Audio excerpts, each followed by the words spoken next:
All right, it's just after 6:30. If we could get started. Sorry, we're running a couple of minutes late. Thank you, Mayor. Deputy Clerk Schultheis, would you read the preamble for us, please? Certainly, thank you. In accordance with the applicable statutes of the State of Illinois and the ordinances of the City of Prospect Heights, notice is hereby given that the City Council regular meeting of the Mayor and the City Council of the City of Prospect Heights is being held Monday, July 25th, 2022 at 6:30 p.m. in person in the Council Chambers, Prospect Heights City Hall, 8 North Elmhurst Road, Prospect Heights, Illinois, and simulcast on Zoom. Acting Mayor Matthew Dolick presiding. This meeting will be broadcast live on the following cable channels: Comcast and WOW Channel 17 and AT&T U-verse Channel 99. It will also be recorded and televised on Comcast and WOW Channel 17, AT&T U-verse Channel 99. Attendees who wish to speak on agenda or non-agenda items will be provided an opportunity during this meeting. There will be a 5-minute time limit for speakers. Thank you. At this time, I'd like to call to order tonight's City Council regular meeting at 6:34 p.m. on Monday, July 25th at the City Council Chambers of Prospect Heights City Hall at 8 North Elmhurst Road. Deputy Clerk, I believe our clerk has had trouble getting on, so Deputy Clerk Schultheis, would you take a roll call, please, to establish a quorum? Certainly, thank you. Alderman Ludvigson? Here. Alderman Cameron? Here. Alderman Dash? Here. And Alderman Morgan Adams is Not here. not here, okay. She is not here. I okay. spoke to her over the weekend, and I know she's out of town, so I believe Okay. I'll say, And Mayor Dolick. and I am here. Thank you. Could we stand for the Pledge of Allegiance, please? Pledge allegiance.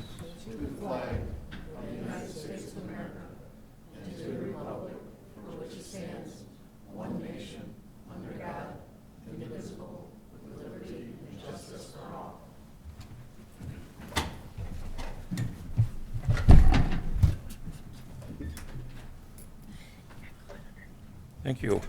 First item is the approval of minutes. We have the July 11th, 2022 City Council Workshop meeting minutes. Could I have a motion to approve? So moved. Second. We have a motion and a second. Are there any corrections or additions? There being none, could I have a roll call, please? Alderman Cameron? I have to abstain. Okay. Alderman Ludvigson? Aye. Mayor Dolick? Aye. Alderman Dash? Aye. And Alderman Morgan Adams is not here. She is not here, so the motion passes 3-0 with one abstention.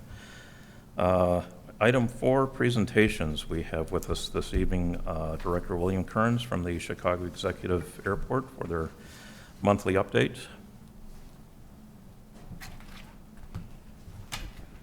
Good evening, Mr. Mayor, elected officials, city staff. It's a pleasure to be here and give you an update on all of the goings-on at Chicago Executive Airport. It's been a busy time, and it will continue to be busy for us. Just operationally, a couple of things. We are now into our, for the last 5 months or so, we're averaging over 100,000 aircraft operations on a rolling 12-month total. So it's the busiest we've been in many, many years. Fuel flowage maintains at about 8.5 million gallons on an, again, annualized basis. Our customs... Can anyone hear me? Our customs operations now average 463 clearances, on a 12-month rolling basis. That's up dramatically from where it had been during COVID when international operations were closed down. So as far as construction projects, our 2022 aircraft remarking and pavement repair, which was scheduled during the Rock and Run the Runway, which is typical when we have a closure like that. We try to get it done. Couldn't be done because of the rain that occurred that day. So we had it scheduled for last Saturday, and I believe it was done. There may be a few little things they've got to finish up on. We had a pre-construction meeting on June 29th. for some ramp construction and road construction in front of the Atlantic hangars, and that's scheduled for a project that would start next summer and fall of 2023. We had a project completed on the Circle to Land approach for runway 3-4. This included the installation of some runway lights that were solar lights that helped the pilots navigate that. That's all been completed and approved, and we anticipate that in September the pilots will be able to use that Circle to Land approach again. Our airfield lighting project, which has been approved for some time now, but had to be postponed because of lack of availability of the electrical components that we need, is drawings are finalized, and we're looking at April or May of 2023 to start that project. That also involves moving the beacon from the tower to an antenna on the northeast corner. Some other quick items. Embry-Riddle Aeronautical University conducted a recruiting event at the airport on July 14th and 15th over at Atlantic Aviation, and they're working with the school districts to show high school student options in the aviation field. Also, we're working to make a donation to Lewis University to use at the High School 214 Aviation Academy, which is in one of our hangars there, of an aircraft that is a running, working aircraft that we acquired when someone left it there. And their plans are just to use it for maintenance classes and not to fly this aircraft. But it's nice that we could make that donation to them of a, they have an airframe, but they don't have a running aircraft that they can now do maintenance on. We have RFPs out for a number of things. Hangar 5 and 6, which are hangars that we've had taken over from Signature a couple of years ago. They're currently being used by piston aircraft and some jets. So we have an RFP for someone else to take over that maintenance and coordination of that hangar, along with Hangar 11, and we plan on making a selection of that in November. We have an RFP out for an environmental assessment for runway 624. If you recall, that's the runway that our intention is to go ahead and shut that runway down. It gets used very little, so the next step in that process is to have this environmental assessment done. We also have an RFQ out for a noise exposure map update, which we'll have to do as part of the sound attenuation program that we continue. We were awarded some funds from the state of Illinois also for a master drainage study, which is $225,000. That'll be a 50-50 project where we're putting up 50% and the state of Illinois puts up the other 50%. We have a new flight tracking program that may have been mentioned last month, but VerTower, and we're building our GPS database. This is to track aircraft once they land so that we know where they go on the airfield, well, who they are when they land and where they go on the airfield. It'll help us know where these planes, whose planes they are, where they're hangared at, and so forth. We also have an upcoming security and access system with new cameras and Bluetooth access control that's planned. That's hopefully going to be still later this year. Atlantic has a fuel farm that they've started construction on. This is about a 4-month project to get that one completed. Hangar 22, which is a new hangar for Hawthorne, which will be right off of Tower Road there. The permits and airspace determinations are still pending, but we're looking to have steel erected starting in October. We have made some IT upgrades also in trying to modernize the airport's IT files. We've moved to a cloud-based system rather than the old server-based system. And then just last week, we were notified that the airport won a General Aviation Architecture Project of the Year from the American Association of Airport Executives. This is for our new customs facility that was built, and many of you attended that groundbreaking or ribbon cutting last year. So that'll be in Springfield, Missouri. Our executive director will be heading there to make a presentation, accept that award. So that's all that I have at this point. Open to any questions if anyone has any, Mr. Mayor. Anyone have any questions? Are there plans when 624 goes? Is that gonna, isn't that right where the Runway is typically? There will be alternate locations that have been looked at. I mean, No, I'm not worried about Yeah, that, but I mean, just, our- are there plans to put more hangars? Oh, definitely. That is a major driver of new development at the airport because it would open land on both sides of that runway for many hangars. And it's part of our long-term airport layout plan that was approved a little over a year and a half ago, I think. Be happy to show you those at some point where you can see the possibilities that we've laid out there. Mm-hmm. Thank you. Will flooding have to be addressed? Because I know that was an issue for that runway, but if you're going to expand and build hangars there, that's...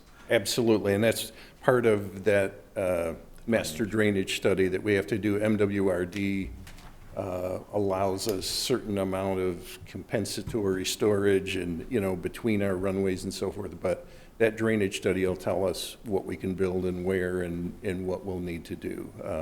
The last Hawthorne hangar, I believe it was, had to have some underground storage done under their parking lot.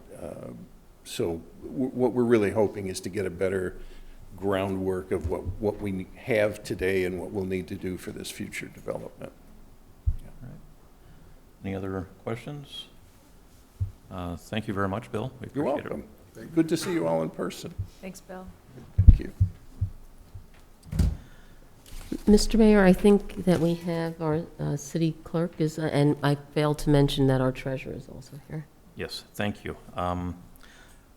That brings us to the next item. We have no appointments or confirmations this evening, but is there anyone registered for public comments on agenda items, Madam Clerk?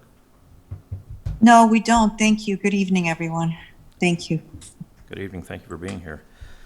There is no consent agenda this evening. That brings us to old business, which is, this is the second reading regarding new business request and ordinance increasing the number of C1 liquor licenses from 4 to 5 for restaurant Pizza Pavia located at 6 North Elmhurst Road, and reducing the number of B liquor licenses from 7 to 6 and the number of C licenses from 4 to 3, and the number of C3 licenses from 4 to 3.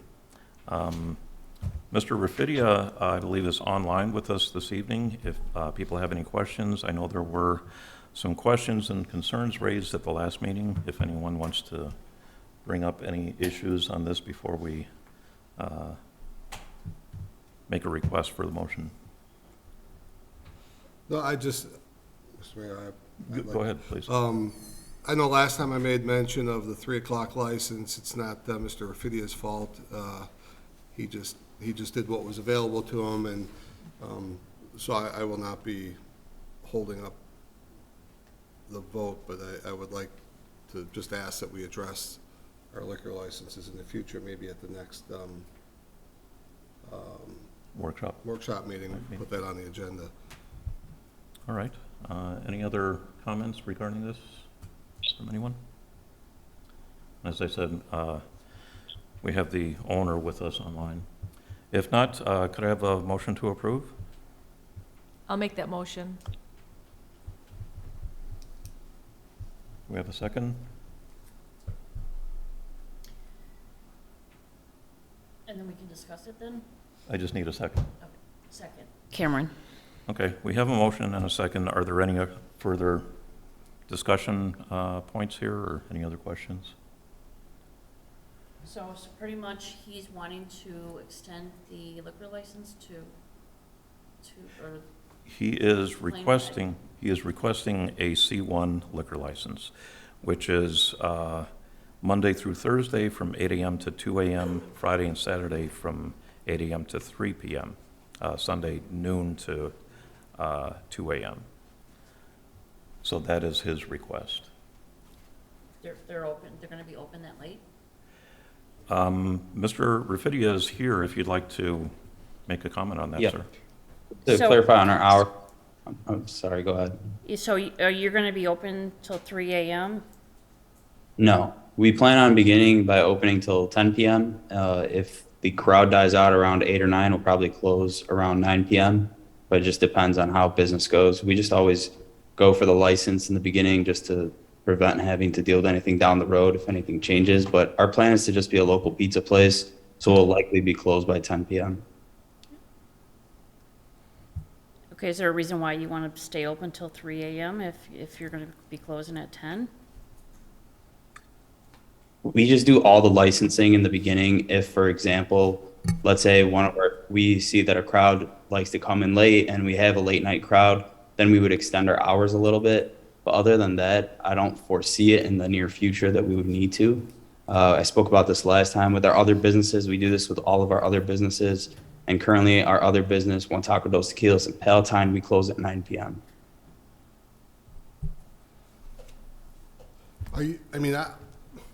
If you're gonna stay, oh, I'm sorry. Go ahead. Okay, well, I mean, right now it's at, you're at C3, which you close at, let's see, that's at 181? 3. Well, oh, that's C1. I was talking about C3. Is that where he's going from a C3 to a C1, right? No, he's not, he's just applying for a C1. He's Oh, applying for applying for C3. C1. First application. Or, I'm sorry, C1. He's applying for C1. So if you're gonna stay open late, then why don't you just stick with the C3 then? It's till 1 o'clock and then 12 o'clock on Sundays. Well, this is the initial license that we applied for. And this is just what we do to stay competitive with everyone else in the market. And it prevents us from having to come back and do this over again down the road. So if we can just handle everything up front, then we don't have to worry about it down the road. And like I said, I mean, it's very likely that we will never extend our hours past 10, but we just have to see how the business goes and how the neighborhood is and how the community supports us in that way. Okay.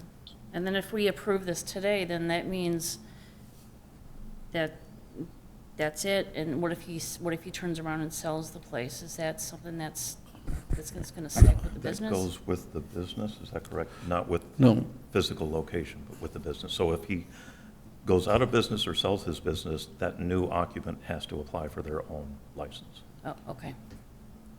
Are you opposed to, I mean, I'm sorry. That's okay. No, go ahead. No, I'm just wondering why you change it. I mean, you haven't, I mean, And as far as- there's really not that many places that are open over there till 3 o'clock in the morning, so I don't know why you would make it that late.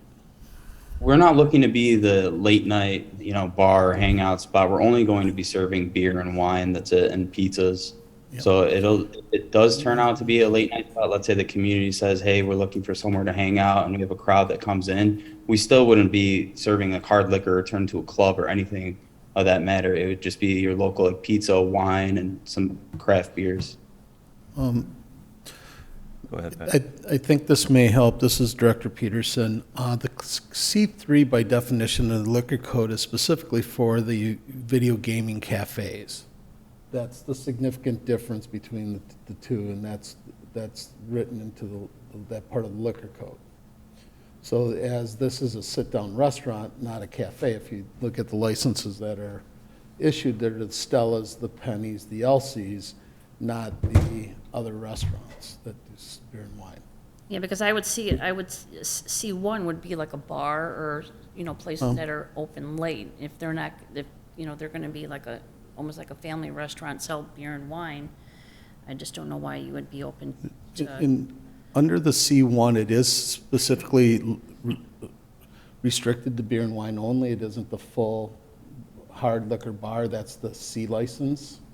So the reason, in the application with talking to Mr. Raffidia's uncle when they were looking at this, the application was based on the format of the restaurant under the C1 version versus a video gaming cafe, as it wasn't just the video gaming. So if that helps explain kind of where the application came from and started, so. okay. Dan, is it that it's video gaming, or has it just turned out to be that way?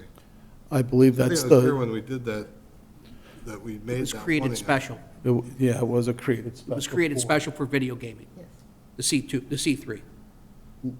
We could go back and take a look at that, if that's what the council would like us to do, and we could do it for the workshop, but every cafe that has come forward in my time here, which is all 3 of these, that was specifically written for those uses versus a sit-down restaurant. I know everybody who's come here that's in the C3 told us how great their menu is and that they're famous for what they do. They all claim to be a restaurant. I know I I came on a little strong last week only because I can only go by what's happened, with requests that have come. And if you truly are going to be a restaurant, that's what I hope. I hope that you are, in that category where liquor and gaming is only a fraction of your No, revenue. and that's our focus. I mean, we're bringing in a brick oven pizza, just full disclosure, bringing in a big brick oven, pizza oven. It's gonna cost us roughly $40,000 to bring this oven in. We're not just looking to create a gaming cafe or anything. And as I previously spoke, the gaming does help us, especially in situations like during COVID or whenever something might go wrong in the restaurant industry. It is supplemental income that does help the restaurant. Excuse me. But that's not our primary focus. Our primary focus is to be the local pizza place, to support teams, to have families come over, hang out, drink wine, have some pizzas. We want to be a community established business. Additionally, the 3 cafes that are listed, their square footage of their places are under, I think the only one that's over 1,000 square foot is Elsie's, because they came back a second time to make sure that they met the seating capacity. If the aldermen remember when Mr. Fitty came forward, he was talking about large restaurant, patio, sit out front, full service, trying to be that restaurant, not just the 6 video gaming machines down in the lower level.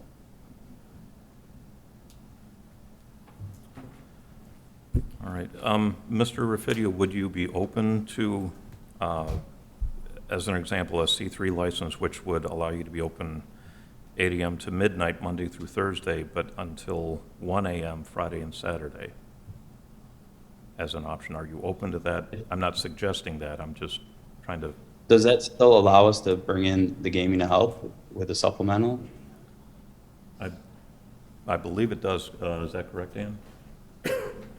And I'm not sure, I'd have to look at that section of the code. I did not read that before tonight's meeting, so Okay.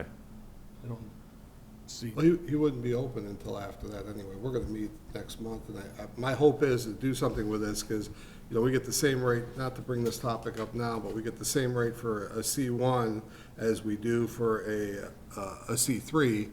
Makes no sense. You get 2 hours longer, and a 3 o'clock license in the northwest suburbs is very difficult, so it shouldn't be the same price as a 1 a.m. license. So I think we kind of have to go through this a little bit when we do it, and I don't think he'll be open by then anyway. So if we had to change the ordinance for the C3 to allow a regular restaurant, which I can't imagine it's written that specific, because I'm not sure that we can do that, but he would be able, it would be no issue with him getting that license if we changed it before that time. What is your planned opening date, Mr. Rafidia? We're looking for November, right around November, late November, maybe early December. Okay, so we do have time. So you are requesting that we table this until we discuss the liquor licenses? And like I said, we probably won't even be open until 3 a.m. It'll likely be 10 p.m. And then what we've seen currently is we start with 10 p.m. Like I said, at the One Taco in Palatine, we started with 10 p.m. and we saw that our crowd died out around 8:30. And so we shifted to 9. And it would be the same thing here. If the crowd dies out around 8:30, everyone starts to go home, everybody has school the next day, we'll likely be closed at 9 p.m. Okay, thank you. So what is your... Yeah, my opinion is I think we could do it by then. If we need to do anything with the ordinance to make a change, we can waive the first reading because we know specifically what we're doing. It would not be drawn out, I don't think. So you're going to do a motion to table? All right, so I have a Should we question, table though. it, or can we just approve that one? I mean, is there a prohibition from approving What you've started? C3? No, we can amend what we started. Yeah. But, I don't know that that's appropriate to approve something hoping that we change it at a later time. I don't know what, I'm asking your opinion, Mr. Attorney. So wait, so I'm confused, though. So he's applying for a liquor license that aligns himself with a sit-down restaurant, but we're trying to push him into a liquor license that aligns him with video gaming that that certain people here are apparently against? Like, I guess I'm confused. Right? The guy's coming in saying he's a restaurant, he's not gonna be open till 3. He's getting this license because he falls under the classification of a sit-down restaurant. I mean, this is not home bar, right? Like, and if it was, I mean, literally, this is like walking distance from the police station. So, I mean, if people wanna, come to Pizza Pavia and cause havoc at 3 in the morning, because on the off chance this guy is doing such fantastic business and he's open till 3 in the morning, like, I just can't see this. Like, I know we've got to try to look at this from every angle, but, a guy wants to sell some pizza and some beer. We're also, so our family's purchasing the property itself, and this is part of the deal with us getting this license in order to close on the property. So I'll be working in the restaurant, but my uncle Manny will be purchasing the property, and this is kind of a whole deal. Next, that was my other point, tabling it. Like, if we don't give them a liquor license, that may affect their, that's a contingency that they might not want to move forward with. Just to kind of go over what you just said, because I can't let it go. I've been here too many years, and we can go back to Home Bar. Home Bar had to have a 4 a.m. license because the now ultimate gym cheerleading training camp was going to be a venue that people were going to come to. They couldn't open without the 4 a.m. because they wouldn't get people to come here to play in their venue, as far as acts or musicians, whatever, to do it. It's gone now. They still have the 4 o'clock license. I don't think there's been a time that I've been undisappointed by issuing a license and people saying they're going to do what they're going to do. That they say, oh, no, we got the best restaurant. We've been doing this and that. And I don't doubt that he's going to open the place up and do pizza. He's got a history of doing restaurants. But we can get this done. If we can't get it done, I'm not opposed to giving them the C3 if we have to in September. It's just that we've got to do something about it. We got 2 other people right now in the hopper with zoning, looking for zoning approvals on restaurants too, which are in spaces that are probably smaller than this. So I'm not opposed to video gaming either. So is it the hours of I was operation? the one that I voted to bring video gaming. I didn't oppose it. I just want it to be used for the right reasons. We're not a cafe place, and that's all I'm asking. So is it the hours of operation that's concerning? Like, so can we limit potentially hours of operation and then have them come back if business is booming at 11 o'clock and they want to stay open till midnight? I mean, I don't know. They can stay open till 1. The license would be till 1. Right, but I'm saying is there a way, so right now it's just a business license, or the liquor license, right? We've already approved the special use for the restaurant. This is strictly the liquor license. Their zoning approvals are in, their permit for demolition is in, they're finalizing their plans for the kitchen because they actually took over additional space in the mall because they needed more room for the kitchen. So they're working very hard to move to the restaurant, and as Henry indicated, one of the contingencies for them to close on the property with the current owner is that their ability to have the liquor license. Thus, one of the reasons now, we will hold the actual issuance until the certificate of occupancy, but they have to have firm that they've got the ability to pick it up when they're ready so they can close on the property, as Mr. Raffitti had indicated. So yes, I agree with the Alderman. There are a lot of places that have come in at 900 square feet, 1,000 square feet. This is almost 4,000 square feet. This is a patio. This is an addition of extra kitchen. So if it's a gaming cafe that you're concerned about, every indication of the plans that were submitted don't lead to that. And this is the category of licenses for sit-down restaurants. But Dan, just a quick question. I know I wasn't here when they approved the zoning for it, but it's still a 30-seat. I don't even know if it's a 30-seat venue unless you include the gaming positions, right? So unless it's August and July and June when they're open and they got their patio open, which adds 18, 20 seats, I don't know, it's not as big as, well, it's really no bigger or different than Stella's or something like that. There's approximately 1,800 square feet for seating area in the main floor area. That comes out to over 30 tables. The 24 that they're looking at, that had to shrink a little bit because of the setback to Elmhurst. So that doesn't even take into consideration the space that's the video gaming is at. So, you know, and I'm not here to debate the seating, but on the issue of, you know, the expenses that they've come forward, the plan that they've had, this is truly, in the last few years, one of the first real restaurant plans that we've seen. You know, and so therefore, when they applied for the license, the category was the C1 for sit-down restaurants or the C3 for cafes. Those were the choices he had, and that's why we're here. Then I have one additional question for Mr. Raffidio. When are you scheduled to close on this? In other words, I assume maybe you need everything finalized before you close. You need to know that you have a liquor license. What is the time frame as far as closing date? To be quite honest with you, I wouldn't have the exact details on that. That would be my uncle, as the closing is happening through him, but I can get back to you with that information. Okay. It's not my intention to make this more complicated than what it was, but looking at our options right now, we could make a motion to table this. We could make a motion to approve as it's presented. We would have to table it if you, Pat, we want to review the liquor license specifics. And the reason for my previous question to Mr. Raffidia is, do we have time to do that? And that's unclear at this point, so. I'm sorry, Mayor. Just real quick to further, like I said, we have no intention, I know home bar was mentioned, we have no intention of being home bar or competing with home bar in any way. It's more for entertainment. We're a full pizza place. We want to be a pizza place. We want to deliver pizzas. We want our flyers on every single door in the neighborhood. You'll see them hopefully soon once we get up and running, and hopefully we'll be your go-to place. You know, you get home Friday night and you want to throw on a movie, order some pizza, we'll be the place to call. And hopefully that's the image that we're pursuing.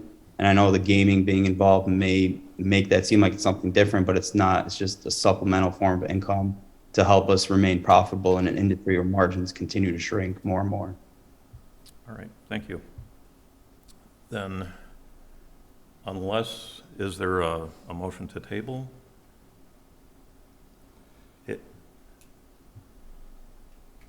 I said I wasn't gonna hold you up to do this. This isn't your problem. It's our problem. But just so you know, I'm gonna be pushing to move the things to 1 o'clock. There's no reason down the road that future licenses, everybody knows this has been my issue, and we do have some issues with later places in town as far as the police have to know. I mean, the more places that are open till 3 o'clock, and I know he's not gonna be open, which always makes me say, well, then why are you asking for it? You know, and there's a reason for it. I get it. If I own a place that has a 3 o'clock license, it makes it much more valuable, regardless what they do restaurant-wise, to be able to sell it down the road. That's my fear. Who gets it after you with a 3 o'clock? Because it's difficult to stop somebody from assuming the license unless we have a really good reason, unless there is a really good reason to do so. So I have no problem with you. I think everything's going to be fine with you. I don't see why you need the 3 o'clock, but if the council, if everybody else feels that in order for him to be successful, he needs a 3 a.m. license on a 10 o'clock, schedule, it's just one of those things. Gets me going, and I'd like to address it next month. I'm not going to hold him up, but if he gets to 3 o'clock, just so he knows, I'll be asking that we go to 1 o'clock with all these beer and wine locations. So you might have it till maybe next summer. Do you have any other comments? I mean, I would like to table it, because I wasn't here at the last meeting, and like Pat said, I'd like to get more information, I mean, to be open till 3 o'clock when he has no intention on being that late. I'd really like to start looking at this before, I mean, if we can hold off until next month. And, Mr. Mayor, just a point of information, we are not scheduled to have our workshop meeting in August. So the next meeting would be August 25th, I believe. So by tabling it to the next meeting, that really doesn't do anything for us, because we won't have a workshop meeting. This is not a Dermody project. This is a simple changing of an ordinance with a waiver of first reading and approval of this right after. Well, I understand Is there that. anything more to that, or?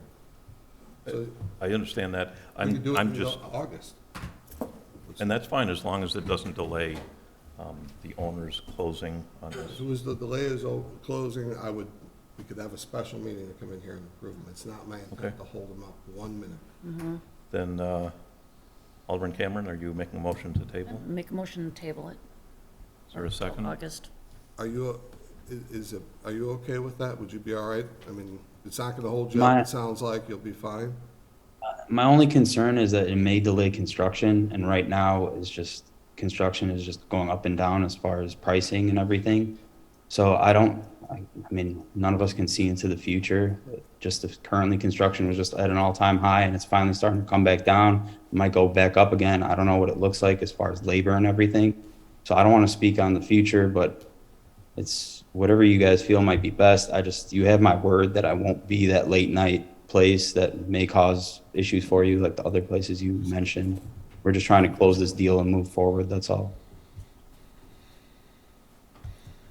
Mayor, can I say something? Go ahead. I was just curious, and maybe I need a reminder, but how many of our places have 3 o'clock licenses? I don't believe we really had a number. It's in the, it's part of the application. The number of licenses are right after the application in there. It's in In the the board, in background your information. board pack, or your meeting agenda. We could look it up for you. There are 4 C1 current license, Four. Monica's Restaurant, Gin 28, Soul Billiards, and Fry the Coop. All right, currently, there's a motion on the floor to table. Is there a second? Okay, just disregard it. So you're withdrawing your motion to table? I'm withdrawing it, yes. Okay. Then, at this point, I would ask for a motion to approve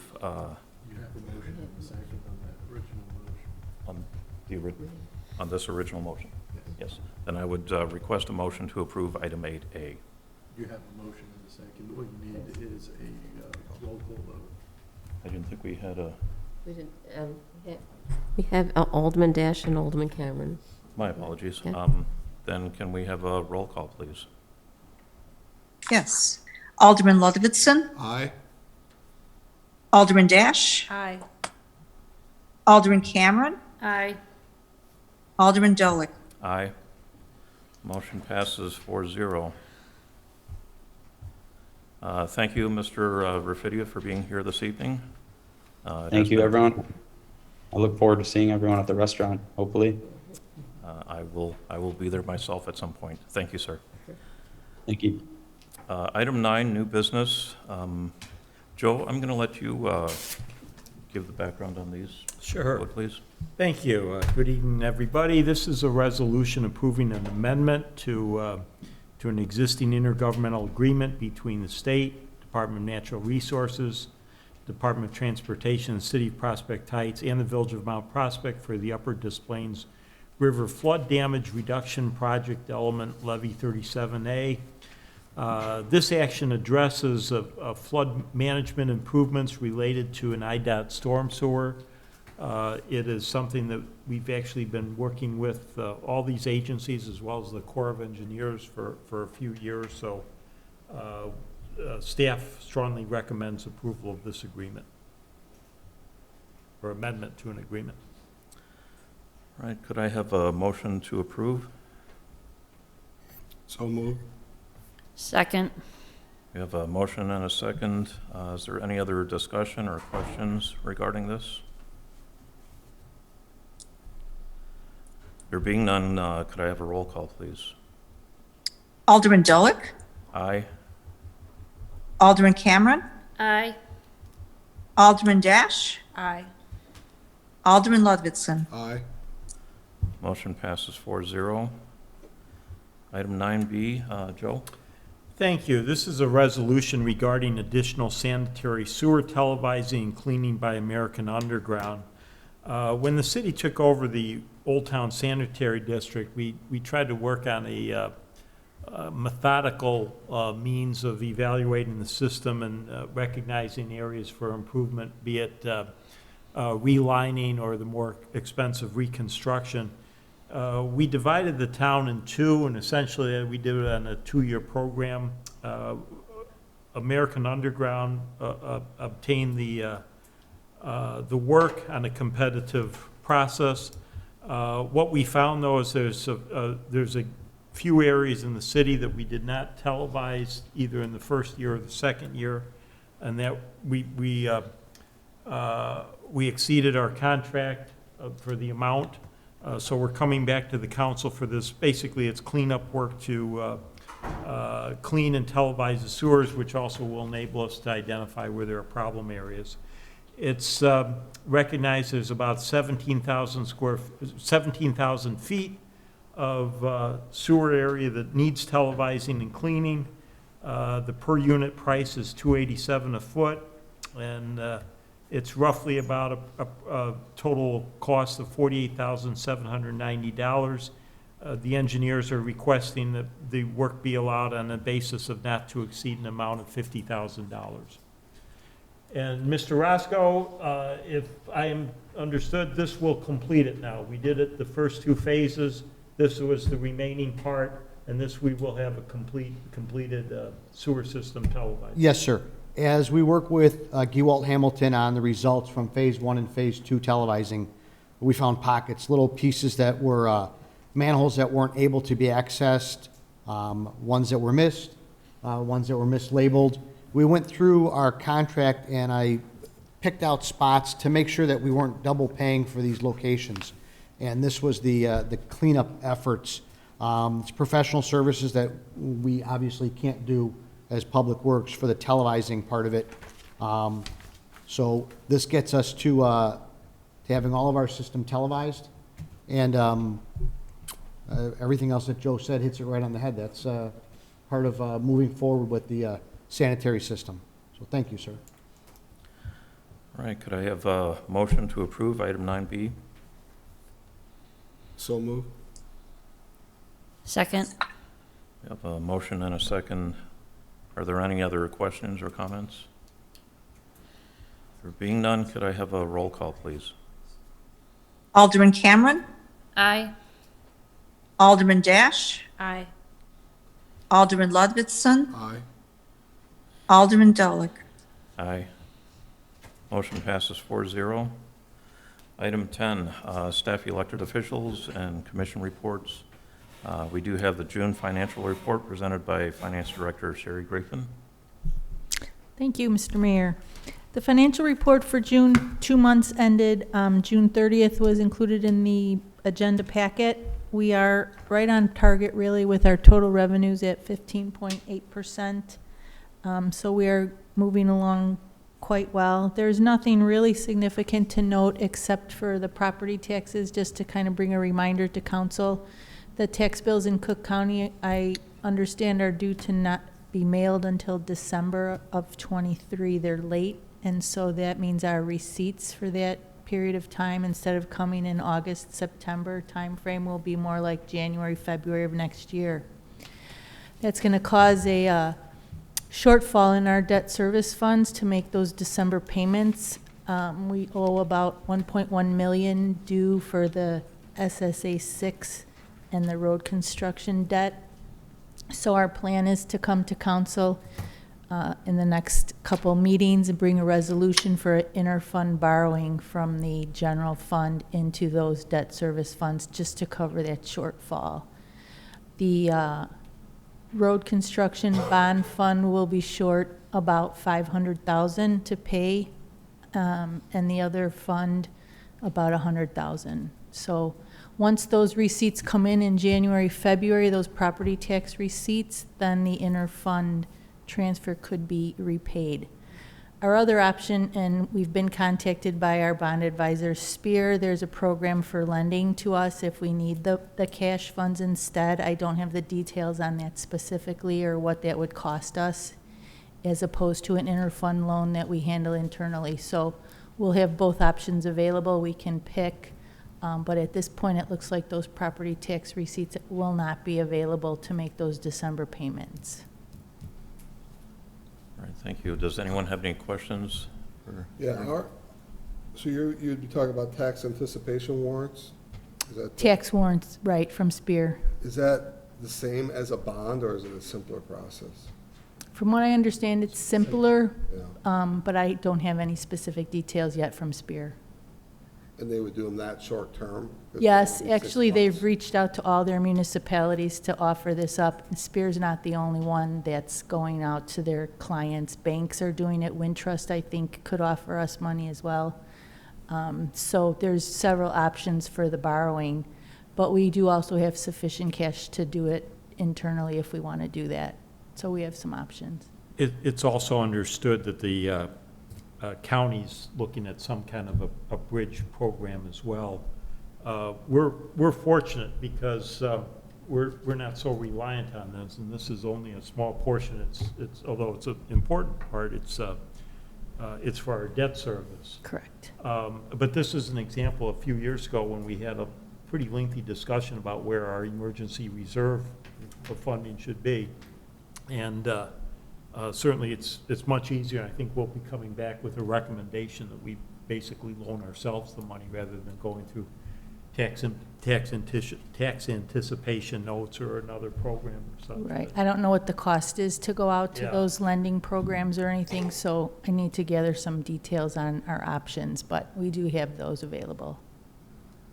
If we go the route of loaning it to ourselves, and we do that process and something goes wrong and it goes further and further out, are you able to undo that by paying yourself back with a tax anticipation warrant, or is that like you go one way and you're stuck with that direction? Right, that's a good question. I think it's a matter of what level of certainty we have that this is a one-time delay and it's a problem. So we can't rely on the not everything can be an emergency, but I think this certainly falls under the issue of cash flow management. Right. I don't know if the tax anticipation warrants would be available as particularly used for that purpose. Yeah. I'd have to do some research on the backlash of not getting the property taxes. Spear did tell me that they anticipate this to be a one-time deal. Their system was going under a conversion and the bills just couldn't be generated. So while we'll get these in January, February, the second tax bills should be going out at the right amount of time. We are fortunate, we also have other revenue sources, but certainly the districts like a fire district or a library district where it's the great majority of their tax revenue, they're in a great inconvenience because of this. Right, we're in a good position. I guess we have options where some municipalities don't. Other than that, the 2 months of activity and our statements look pretty strong at this point. If anybody has any questions or would like me to do some research on anything, I'm open to questions. Any other questions for Director Grafen? Okay, All right, thank you very much. thank you. Other reports from our elected officials. Ward 1, Michelle Cameron. No report, thank you. Alderman 2, Pat Lefferson. No report, thank you. Alderman Danielle Dash, Ward 4. No report. Thank you. I as well have no report. City Treasurer Rich Tibbetts. No report, Mr. Mayor. Thank you. City Clerk Joanna Prishesniuk. Yes, thank you. Just a reminder about the Wheeling Chamber. We have business after hours for chamber members every Wednesday, and it's free for them. But other businesses who aren't members, they're welcome to come. It's a $15 fee. They can register at the chamber website. There will be other networking events as well on different dates, so that will be all posted on our social media and the e-newsletter. And we have quite a few upcoming job fairs as well. So please follow our social media and our e-newsletter. Thank you. That's all for me. Thank you. City Administrator Joe Wade? Thank you. I'm going to ask Peter Falcone to report on this background and the status of our phone system problems this month. Sure, thank you very much, Administrator Wade. As I had made known to the council, we recently had an upgrade performed on our phone system by our current provider, and when they went to test the phone system after they did the upgrade, and I guess the upgrade was a mandatory FCC upgrade, the phone system didn't work anymore and completely broke. It's approximately 15 years old as far as technology goes. And when we bought it, in 2007, it was kind of actually dated at that point. So it wasn't the top of the line system that they have out there now. We immediately jumped in the action to get the phones up and running. We got a quote from our current provider to purchase new phones at a cost of $10,800. Why that's important is because that's over the $10,000 threshold that administration can expend on our own. But this did open the door for us to go and look at other options. The best option turned out to be, instead of purchasing the equipment, because when you purchase equipment today, in 3 years it can be obsolete, it was actually more advantageous and more economical for us to rent the equipment. So we were going with a new phone system. We were renting the equipment so that we have that ability to scale it when we need more phones. We've actually done an audit as well so that each department has exactly what they need. We were able to take phones away from certain areas and add phones to other areas that needed them, like the well house. So we were able to do a bunch of upgrades there. And the great news is actually we're going to be saving, I want to be conservative here, about $200 a month on our service. So not only are we not have to pay that $10,000 upfront charge for the purchase of the phones, which will be obsolete in 5 to 7 years, we don't have to spend that money, but then we also get a reduction on our service for the months ahead. The prices are fixed. We're in a year-to-year contract, but the prices are fixed for 5 years. This, like I said, gives us scalability so that if in the future we need to go to another technology, IT-based, where it's phone calls are made over your computer is the next big thing. I don't know if we'll ever go to that, but this is scalable. We could get to that point.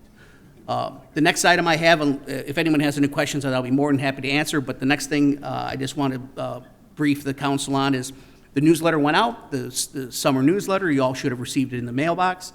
Again, that goes out to our residents and our businesses. And you'll notice that we did make some of the recommended changes, not only from the residents, but also from the council.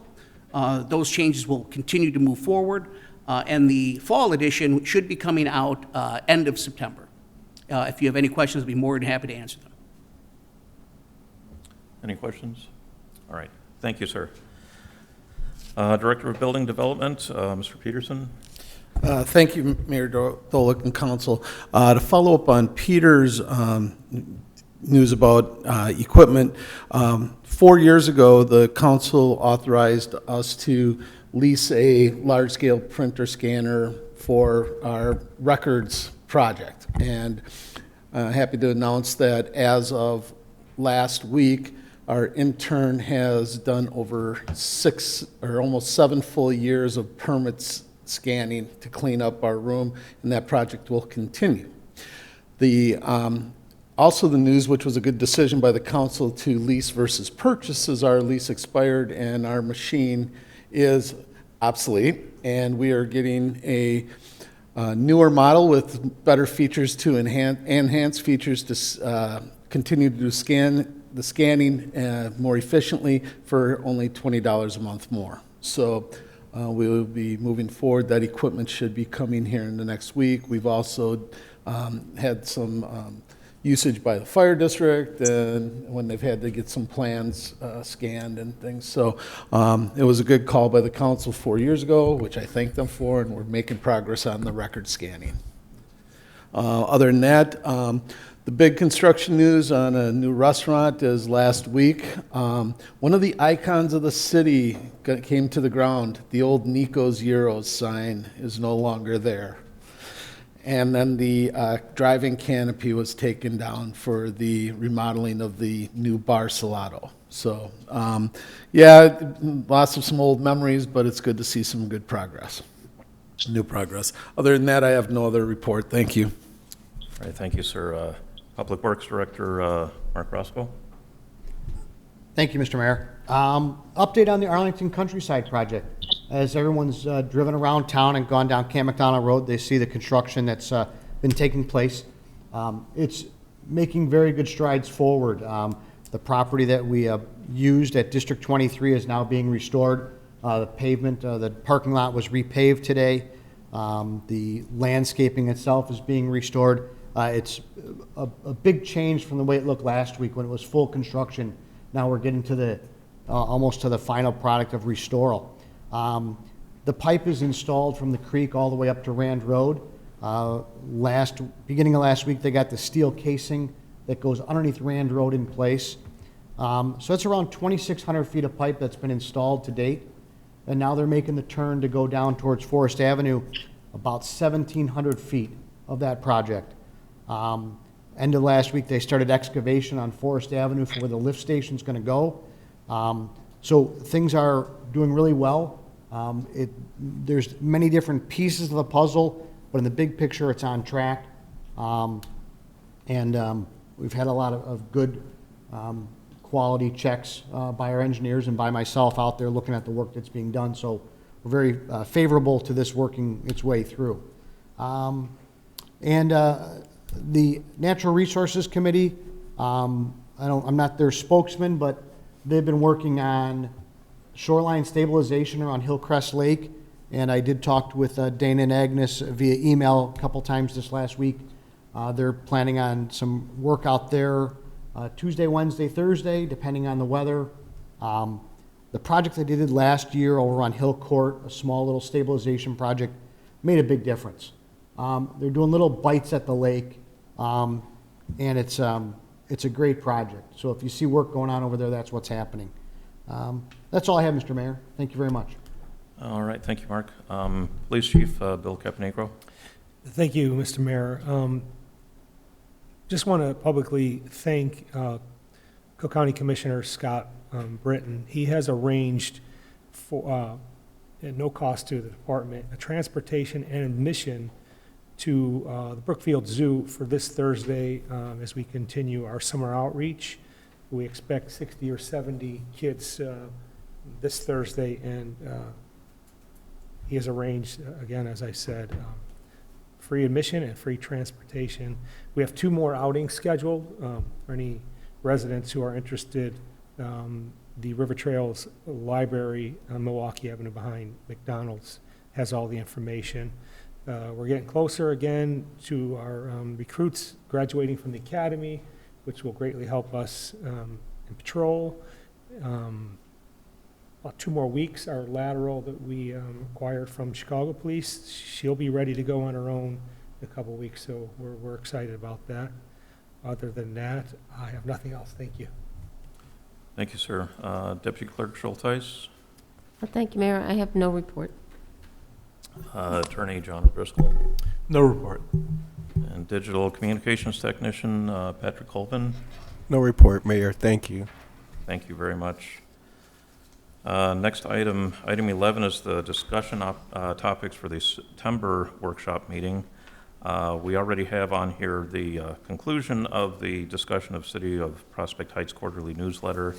I know this has been ongoing for a while, and my personal apologies for not having this done by now. As we all know, we have our summer break, so there will be no workshop meeting in August. So the next workshop meeting will be the second Monday in September. And I believe we're adding to the topics, liquor license review. Unless anyone has anything else they want to add to that. Which brings us to the approval of warrants. Madam Clerk? Thank you. The total of the warrants amounted to $1,166,989.24. We had one wire payment. The July 1st, 2022 payroll amounted to $175,183.28, bringing the total warrant to $1,342,172.52 for council's approval. Thank you. Could I have a motion to approve as presented? So moved. Second. We have a motion and a second. Are there any corrections by anyone? If not, can we have a roll call, please? Alderman Dolick, Aye. Alderman Ludvison, Aye. Alderman Dash, Aye. Alderman Cameron. Aye. Motion passes 4-0. Public comments on non-agenda matters. Madam Clerk, has anyone registered, or does anyone wish to speak? I don't have anyone registered, and if anyone wants to speak, as the mayor has asked, can you please state your name and come forward? All right. If there is no one, we have no executive session this evening, which brings us to adjournment. Could I have a motion to adjourn? So moved. Second. All those in favor say aye. Aye. Aye. Thank you very much, everyone. Have a great evening.